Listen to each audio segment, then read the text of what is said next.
é o sentido de dependência e codependência?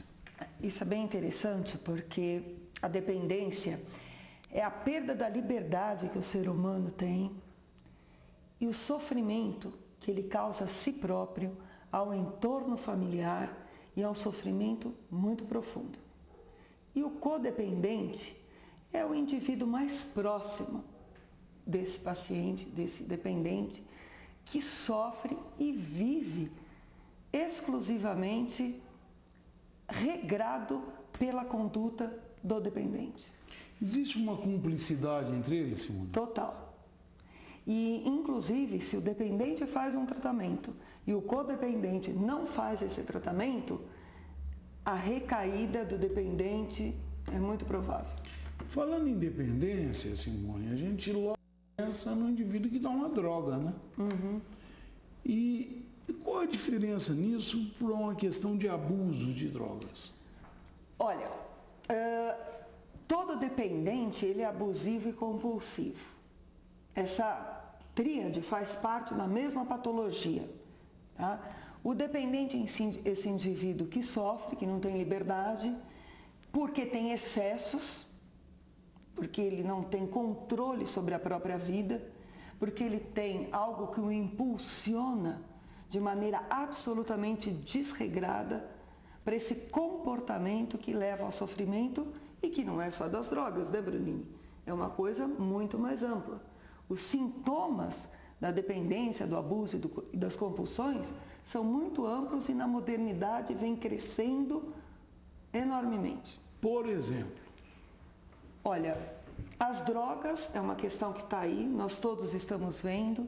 Que choca mais a gente. Exatamente. Infelizmente, nós hoje somos um segundo consumidor de cocaína do planeta, porque estamos próximos da Colômbia.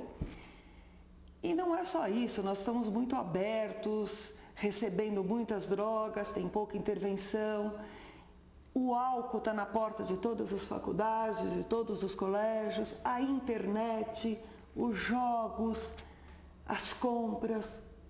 Então, hoje em dia, o dependente, o abusivo, compulsivo, é um indivíduo que não se caracteriza mais só pelo alcoolismo e pelas drogas, mas por muitas outras coisas também. Então, por exemplo, Simone, uma pessoa que não consegue entrar no shopping e não estourar o limite do cartão de crédito. Né?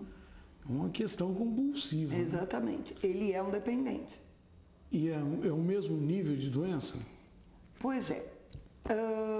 O sofrimento é muito grande para todos eles. E normalmente existem comorbidades. É muito difícil o indivíduo ter só um tipo de compulsão. Ele tem uma coisa conjunta. Eles começam com drogas, com álcool, vão para a internet, vão para o sexo, que hoje é muito comum, a compulsão sexual também. Então, os indivíduos hoje que são dependentes, eles têm assim uma rede de dependências muito grande. Agora, tem as compras, tem a comida. Se a pessoa não tem controle em uma dessas compulsões, ela acaba extrapolando para outras também. Então, a gente poderia dizer que tudo começa onde? O que é primário e o que se torna secundário numa situação dessa? Pois é.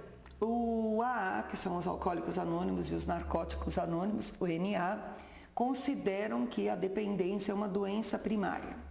Nós, da FACES, dos cursos de DAC, Dependência, Abusos e Compulsões, Psicologia Junguiana e Psicossomática, consideramos que é uma doença secundária. Ela é decorrência de um trauma, de um sofrimento anterior, porque não adianta você resolver o problema, por exemplo, Brunini, da droga e não resolver o trauma anterior. Claro. Ele recai. Claro.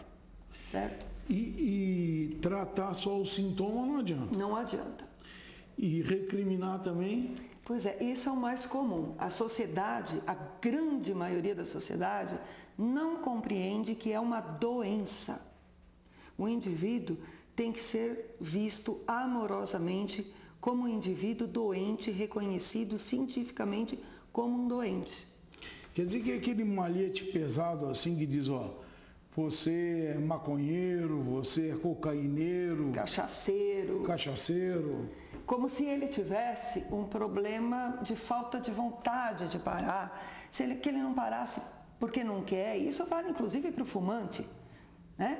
Que é uma droga lícita, né? Exatamente. O álcool, porque é lícito, se torna muito mais difícil e é muito perverso, porque ele causa uma série de patologias, essas sim, secundárias, terciárias, e com riscos muito grandes para a saúde. Nós temos assim alguma estatística que nos diz qual é a quantidade, o índice ou a porcentagem de pessoas que têm uma dependência? Olha, o número de pessoas assim é muito difícil saber porque a gente não tem esse investimento em pesquisa, mesmo porque tem pessoas que não entendem que o filho, que o marido são dependentes. E a gente não tem essa estatística. Agora, em relação à recuperação, nós temos a recuperação de alcoolistas e drogadictos. É em torno de 23%, ou seja, é um índice bastante baixo. Isso mesmo com os tratamentos convencionais que nós temos na sociedade. E você entende, Simone, especialmente o pessoal que está nos vendo agora, né? Que é muito difícil essa recuperação?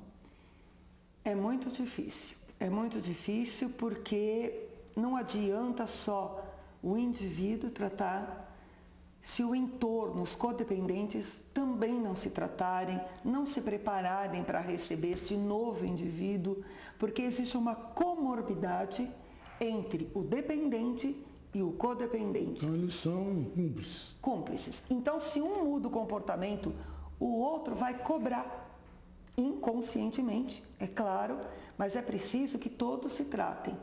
Num casal é preciso que esposo e esposa se tratem, os pais, os filhos, ou seja, é preciso que a gente dê uma atenção para o indivíduo e para o seu entorno.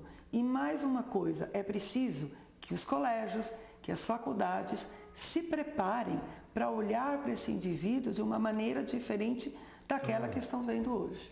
A gente observa muito, doutora Simone, porta de escola, de faculdade, pessoal calibrando bem, né? Tomando cerveja, tomando caipirinha, né? Isso é mais ou menos que aceito numa prática usual, né? Inclusive pela família.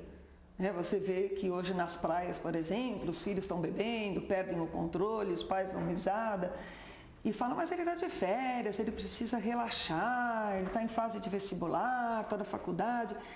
Só que ele não faz isso só nas férias, ele faz isso constantemente. Você falou bem, nas portas das faculdades, dos colégios, a venda de drogas, não só nas portas, inclusive dentro dos estabelecimentos de ensino, está cada vez maior.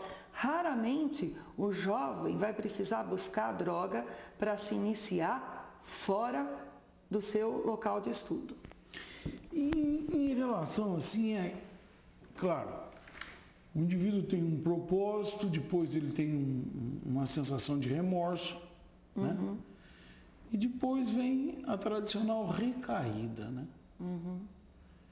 E assim, no entendimento da recaída em relação ao costume disso? Primeiro que não só os dependentes, mas a família deve estar preparado, porque faz parte do processo de recuperação as recaídas. Você vem num comportamento durante um longo período dentro de um vício, é muito difícil de uma hora para outra você mudar. Então você tenta, é um esforço muito grande, porque o dependente, ele tem aquela compulsão que ele tem uma dificuldade enorme para controlar, tá certo? E tem as fases da recaída, e ele precisa do tempo todo do apoio. Do apoio do terapeuta, do apoio da família, dos amigos, do grupo de acolhimento que ele deve participar. Doutora Simone, tempo em televisão é uma coisa escassa. Infelizmente, nós vamos ter que encerrar o nosso programa hoje. Espero contar com a tua presença na próxima semana. Foi um prazer tê-la aqui. O prazer foi meu e com certeza na próxima sexta nós estaremos aqui com